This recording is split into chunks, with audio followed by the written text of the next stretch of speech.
Hello भाइयों और बहनों, कैसे हो आप लोग। आशा करता हूं कि आप बहुत अच्छे और स्वस्थ होंगे और अपनी पढ़ाई को अच्छे तरीके से कर रहे होंगे। पिछले 2 प्रैक्टिस सेट हमने अच्छे तरीके से करा चुके हैं। अगर कोई बच्चा वो प्रैक्टिस सेट नहीं किया है, चाहे कोई भी भाई, सॉरी मैं बच्चा कह रहा हूँ, बार बार आपको हमको माफ़ कर दिया जाए, क्योंकि आप तो बच्चे होंगे नहीं, अब तो सियान होंगे। ठीक है, मेरे जैसे होंगे। ठीक, तो गलती होगा तो हमको कुछ क्षमा कीजिएगा। ठीक है, अभी हम पढ़ाने के लिए आपसे ही सीख रहे हैं। ठीक है, कैसे पढ़ाते हैं। तो 2 प्रैक्टिस सेट हो चुके हैं, और अगर कोई नहीं किया है, कोई भाई या कोई बहन, तो उसका लिंक्स डिस्क्रिप्शन में है, या हमने उसका प्लेलिस्ट बना दिया है सीधा सीधा। उसमें दो वीडियो ही हैं, प्रैक्टिस सेट 1, प्रैक्टिस सेट 2। आज ये प्रैक्टिस सेट 3 होगा, जिसमें हम लोग कितने क्वेश्चन करते हैं, 10, और 10 क्वेश्चन से कितने तैयार करते हैं, 50। तो ऐसे ही हमारा ये तरीका है, जिससे जीके पढ़ेंगे तो कम समय में ज़्यादा चीज़ टेकल करने का ये सबसे अच्छा तरीका है। तो हम ज़्यादा टाइम पास नहीं करते हैं।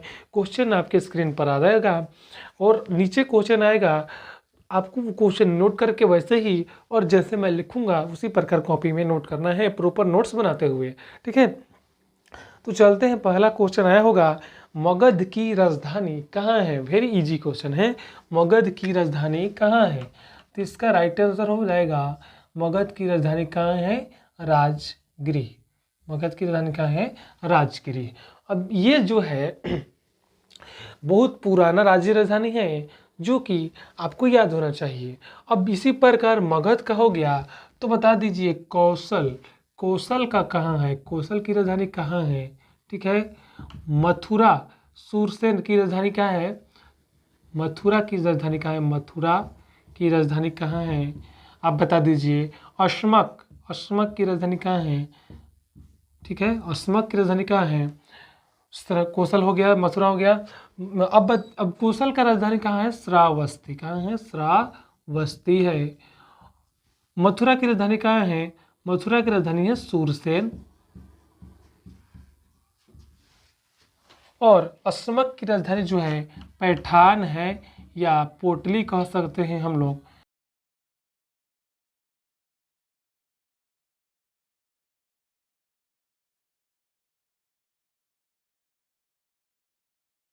तो अश्मक की राजधानी कहाँ हो गई, पैठान या पोटली। देखिए टोटल महाजन पद होते हैं जो 16 है, 16 में से कुछ ही आप लोगों को याद करने हैं, जो इम्पोर्टेंट है, ज़्यादा आपको याद नहीं करने हैं। अब बता दीजिए अवंती की राजधानी कहाँ है, अवंती की राजधानी जो है उज्जैन है। कहाँ, उज्जैन का है, या उज्जैनी भी कहा जाता है इसी को। अब ये देखिए, जो हमने उल्टा लिख दिया है, राज्य ये है, ये इसका सॉरी, ये राज्य है, ये राजधानी है। तो सूरसेन की राजधानी मथुरा है। ठीक है, इसमें हम कंफ्यूजन हो ही जाते हैं, इसको आप इधर लिख लीजिएगा और इसको इधर। ठीक है, तो याद हो गया, मगध की राजधानी राजगिरी, कौशल की श्रावस्ती, सूरसेन की मथुरा, अश्मक की पैठान या पोटली, अवंती की उज्जैन। इस प्रकार पहला क्वेश्चन से 5 क्वेश्चन तैयार हो गया। चलते हैं दूसरे नंबर क्वेश्चन, आपके स्क्रीन पर आ रहा होगा। गौतम बुद्ध के उपदेश किस पिटक में मुख्य रूप से पाए जाते हैं। अब हम लोग हिस्ट्री का क्वेश्चन कर रहे हैं, ये जो क्वेश्चन है हिस्ट्री से है, और इसका जो अगला क्वेश्चन भी है वो भी हिस्ट्री से है। मगध वाला हो गया, गौतम बुद्ध के उपदेश किस पिटक में मुख्य रूप से पाए जाते हैं। तो इसका राइट आंसर हो जाएगा, गौतम बुद्ध के जो उपदेश है सूत पिटक में पाए जाते हैं। सूत पिटक में पीटक कुल कितने हैं, पीटक कुल 3 होते हैं। कितने हैं, 3 पीटक है कुल। सूत पीटक में जो है गौतम बुद्ध के उपदेशों को लिखा गया है। अब जो सूत पीटक में जो लिखा गया है गौतम बुद्ध के उपदेशों को, अब गौतम बुद्ध के जो उपदेश है इस सूत पीटक में इन्होंने खुद तो नहीं लिखा होगा, किसी आदमी ने ही लिखा होगा। तो आप बता दीजिए कि जो सूत पीटक में गौतम बुद्ध के जो उपदेश है वो किसने लिखा था। तो इस सूत पीटक में गौतम बुद्ध के उपदेशों को किसने लिखा, आनंद नाम का उसका लड़का था, आनंद नाम का एक लड़का था, आनंद ने लिखा था। इस सूत पिटक को किसने लिखा, आनंद ने लिखा था। क्वेश्चन आ सकता है कि सूत पिटक को किसने लिखा, तो आनंद ने। अब मैंने बताया कि 3 पिटक होते हैं, तो सूत पिटक हो गया। सूत पिटक के बाद एक होता है अभिधम पिटक, अभिधम पिटक। अभिधम पिटक भाई किसने लिखा, अभिधम पिटक, तो इसको लिखा था मोगली। उसका नाम क्या था, मोगली था, मोगली। दूसरा था विनय पिटक, कौन था, विनय पिटक। विनय पिटक किसने लिखा भाई? तो विनय पिटक को उपाली ने लिखा था। उसने किसने? उपाली ने लिखा था, उपाली ने। इस प्रकार 3 क्वेश्चन हुआ। इसी में आप लिख दीजिए, इसी सूत पिटक को इनसाइक्लोपीडिया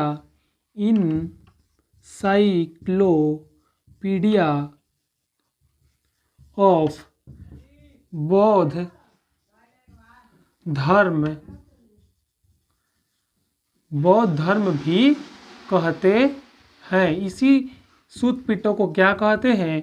इनसाइक्लोपीडिया ऑफ बौद्ध धर्मा भी कहते हैं इसी को, सूत पिटक को। अब इस सूत पिटक को जब ये कहते हैं तो इस अभिधम्म पिटक को क्या कहते हैं? इस अभिधम्म पिटक से भी क्वेश्चन आता है कि बौद्ध धर्म की अनुशासन की टोकरी किस पिटक को कहा जाता है? तो इसको कहा जाता है अभिधम्म पिटक को। यहीं लिख लीजिएगा, इसके नीचे ही, बौद्ध धर्म की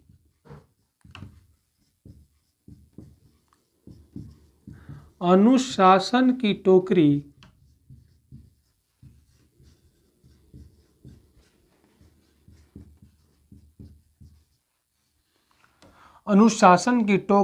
अभिधम्म पिटक को कहा जाता है। अपने कॉपी में इस पर खराब लिख लीजिएगा। तो इस क्वेश्चन से हमने 5-6 क्वेश्चन तैयार कर लिए। तो देखते हैं, इस प्रकार 2 क्वेश्चन से 20 क्वेश्चन हम लोग तैयार कर चुके हैं। तो आपको जो मैंने कहा था 10 क्वेश्चन से 50 क्वेश्चन करने का, वो मैंने गलत नहीं कहा था।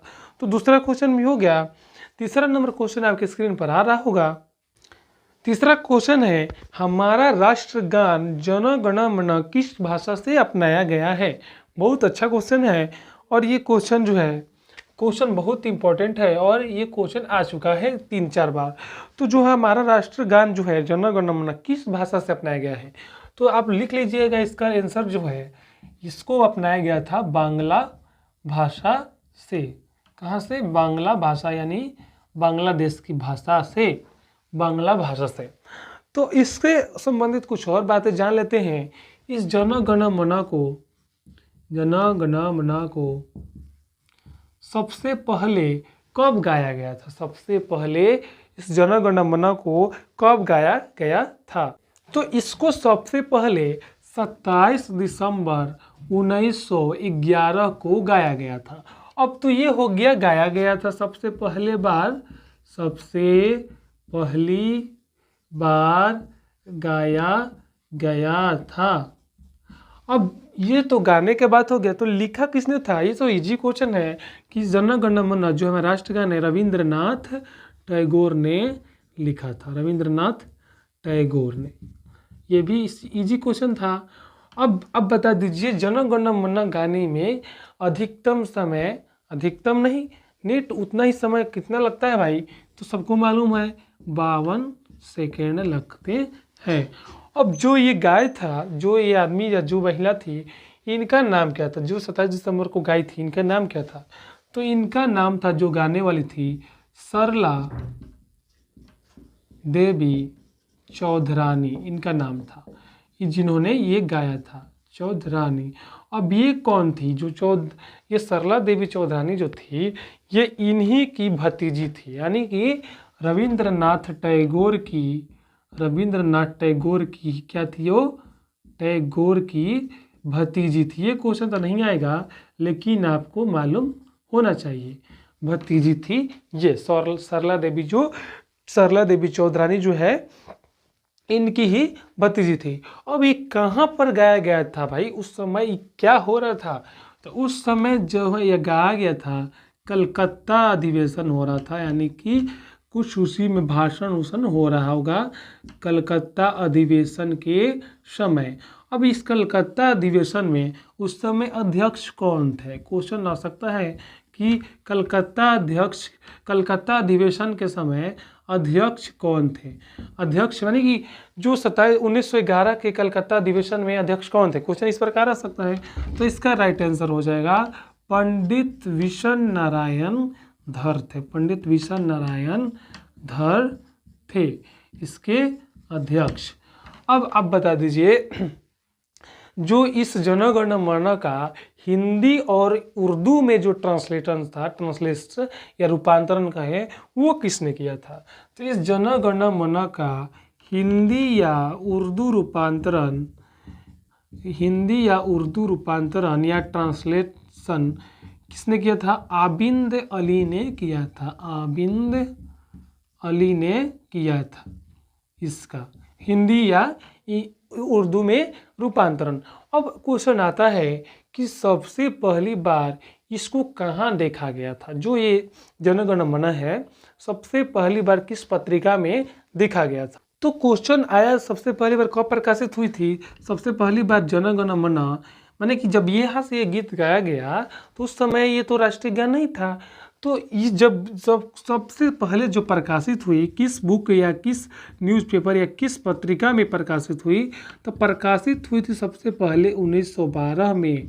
किस में? तत्वबोधिनी पत्रिका में।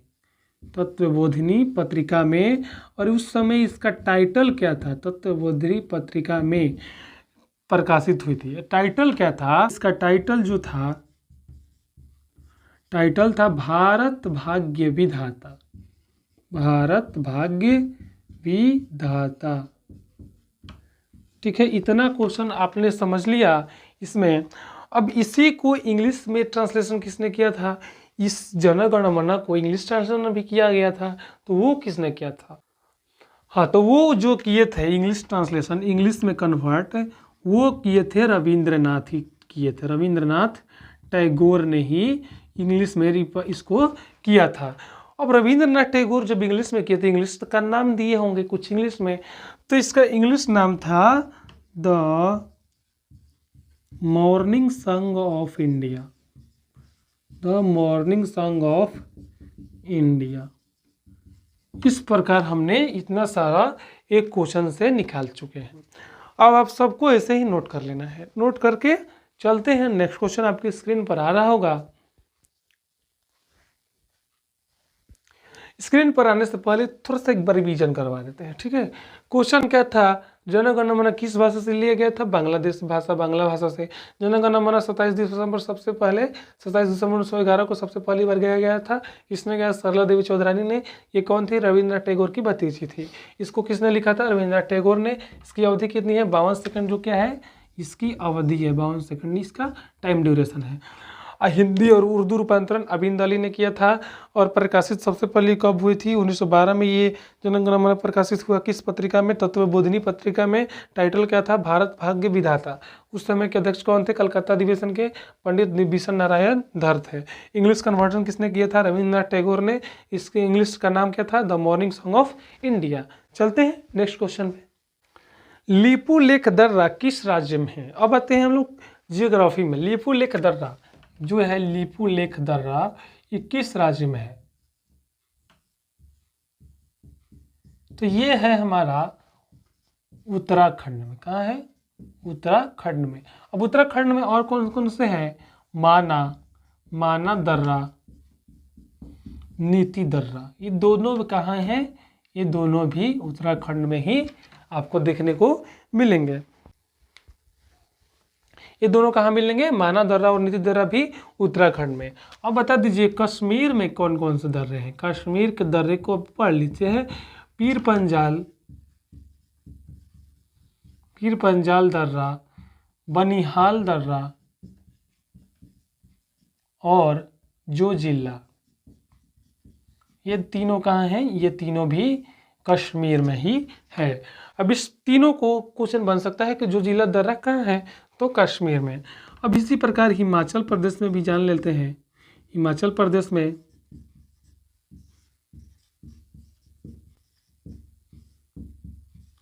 प्रदेश में बड़ा लाचला,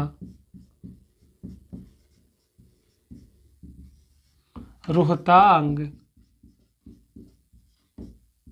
और शिपकिला, ये तीनों कहाँ हैं? हिमाचल प्रदेश में। सब तीनों क्या है? ये दर्रे हैं, ठीक है। बड़ा लाचला, रोहतांग और शिपकिला जो है हिमाचल प्रदेश में है। तो एक क्वेश्चन से 5-6 क्वेश्चन देख रहे हैं, हर बार तैयार हो रहा है। तो चौथा क्वेश्चन का आंसर इतना ही। चलते हैं 5वां नंबर क्वेश्चन आपकी स्क्रीन पर आया होगा। 5वां नंबर क्वेश्चन है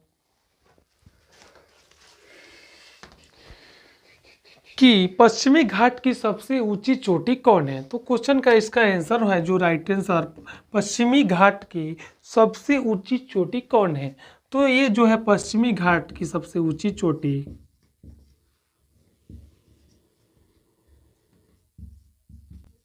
जो है, सबसे ऊंची चोटी जो है अनाईमुडी है। अनाईमुडी ये कहाँ है, ये जो है केरल राज्य में है, जिसकी लंबाई जो है 2695 मीटर जो ऊंचाई है इसकी, इस जो चोटी की जो ऊंचाई है 2695 मीटर है। अब यहाँ से आपको बताना है पश्चिमी घाट से कुल कितने राज्य सटे हैं। तो इसका जो राइट आंसर है, पश्चिमी घाट से कुल 5 राज्य सटे हैं। 5 राज्य सटे हैं। पश्चिमी घाट कहने का मतलब ये है जो इंडिया का मैप्स में इधर जो है पश्चिम में, इधर कुल कितने राज्य आपको बताने हैं। तो 5 राज्य कौन कौन से हैं, क, के, गु, म, गो। इन पांचों का नाम ऐसे याद कर लेना है। क से कर्नाटक, के से केरल, गु से गुजरात और म से महाराष्ट्र और गो से गोवा। इन पांचों राज्यों को इसी प्रकार आपको याद कर लेना है। क्वेश्चन बन सकता है निम्नलिखित में कौन पश्चिमी घाट का राज्य नहीं है, चाहे पश्चिमी घाट से कौन नहीं सटा है। तो ऑप्शन में दे देगा 4 में से कोई एगो नहीं रहेगा। तो इस प्रकार आपको पांचों नाम याद होना चाहिए। तो इस प्रकार 5वां क्वेश्चन भी हो गया। चलते हैं 6ठा नंबर क्वेश्चन, आपके स्क्रीन पर आया होगा। 6ठा नंबर क्वेश्चन है सरिस्का बाघ अभ्यारण्य कहाँ है, यानी किस राज्य में है जो ये सरिस्का बाघ अभ्यारण्य है, किस राज्य में है। सरिस्का बाघ अभ्यारण्य किस राज्य में है। अगर यहाँ पे कुछ चमक रहा होगा, बोर्ड यहाँ पे लाइट से चमकता है कभी कभी, तो आपको थोड़ा सा एडजस्ट करना पड़ेगा। ठीक है, सरिस्का बाघ अभ्यारण्य कहाँ है, राजस्थान में है। कहाँ है, राजस्थान में है। अब राजस्थान में और कौन कौन से अभ्यारण्य है आपको मालूम होना चाहिए। राजस्थान के अभ्यारण्य तो केवलादेव, केवलादेव, घाना, गद्दी, चेर और सबसे इम्पोर्टेंट जो है रणथंभौर, रणथंभौर। ये सभी भी बाघ अभ्यारण्य आपको याद होने चाहिए। ये भी जो है राजस्थान में ही है। अब आप बता दीजिए कूनो, कूनो और पेंच ये कहाँ के बाघ अभ्यारण्य है। तो ये जो है मध्य प्रदेश के बाघ अभ्यारण्य है। अब बता दीजिए पलामू कहाँ के हैं, पलामू कहाँ के हैं। वाल्मीकि जो है बाघ अभ्यारण्य वो कहाँ है, वाल्मीकि तो पलामू है झारखंड में, और वाल्मीकि जो है बिहार राज्य में ये है। इतना आपको बाघ अभ्यारण्य इसमें से याद कर लेना है। तो 6ठा क्वेश्चन का आंसर इतना है, इतना सारा ही, और इसमें हमने इतना ऐड किया। तो 7वां नंबर क्वेश्चन देखते हैं। कंप्यूटर में टीसीपी का पूरा नाम क्या है। कंप्यूटर में टीसीपी का फुल फॉर्म क्या होता है आपको बताना है। टीसीपी, टीसीपी का फुल फॉर्म क्या है कंप्यूटर में। तो इसका फुल फॉर्म होता है transmission, transmission control protocol. Question जरूरी नहीं है कि पूरा पूछे, पूछ देगा कि टीसीपी में सी का अर्थ क्या है, कंट्रोल, कम्युनिकेशन, कुछ कुछ दे देगा। तो आपको ध्यान में रहना चाहिए कि ट्रांसमिशन कंट्रोल प्रोटोकॉल। तो इसी प्रकार आप बता दीजिए आईपी का फुल फॉर्म क्या होता है। आईपी का, एचटीटीपी का फुल फॉर्म क्या होता है, आई मैप का फुल फॉर्म क्या होता है, आपको इन तीनों का बताना है। पीओपी का फुल फॉर्म यानी पॉप का फुल फॉर्म क्या होता है। तो आईपी का होता है इंटरनेट प्रोटोकॉल, एचटीटीपी का होता है हाइपर टेक्स्ट ट्रांसफर प्रोटोकॉल, आईमैप का होता है इंटरनेट मैसेज एक्सेस प्रोटोकॉल।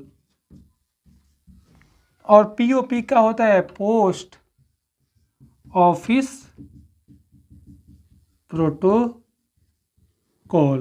तो इतने सारे प्रोटोकॉल को आपको इसमें से याद करना है। 5 प्रोटोकॉल हमने लिखवा दिया। तो 7वां क्वेश्चन भी कंप्लीट हो चुका है। चलते हैं 8वें नंबर क्वेश्चन पे।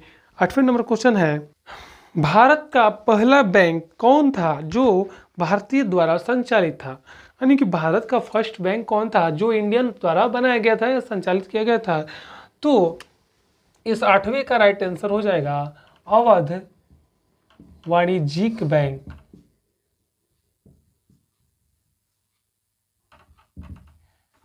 अवध वाणिज्यिक बैंक,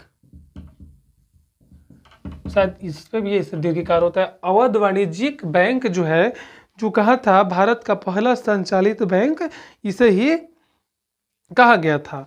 अब आप बता दीजिए कि इस अवध वाणिज्यिक बैंक का स्थापना कब हुआ था? स्थापना जो हुआ था भारतीय द्वारा संचालित, इसकी स्थापना हुई थी 1881 में। अब आपको ये जब मालूम है तो आपको ये मालूम होगा कि पंजाब नेशनल बैंक की स्थापना कब हुई थी? पंजाब नेशनल बैंक की स्थापना कब हुई थी? और आप बता दीजिए एक हिंदुस्तान बैंक था, उसकी स्थापना कब हुई थी? हिंदुस्तान बैंक। और आप बताइए स्टेट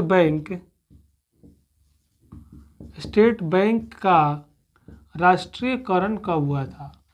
राष्ट्रीयकरण कहने का अर्थ ये है, ये जो था बैंक, स्टेट बैंक, ये पहले से भी था, लेकिन इसका जो पुराना नाम था स्टेट बैंक, अब जो नया नाम किया गया था जब इसको राष्ट्रीयकरण कहते हैं, कब जो नाम बदला गया, यानी कि दोबारा स्थापना किया गया था।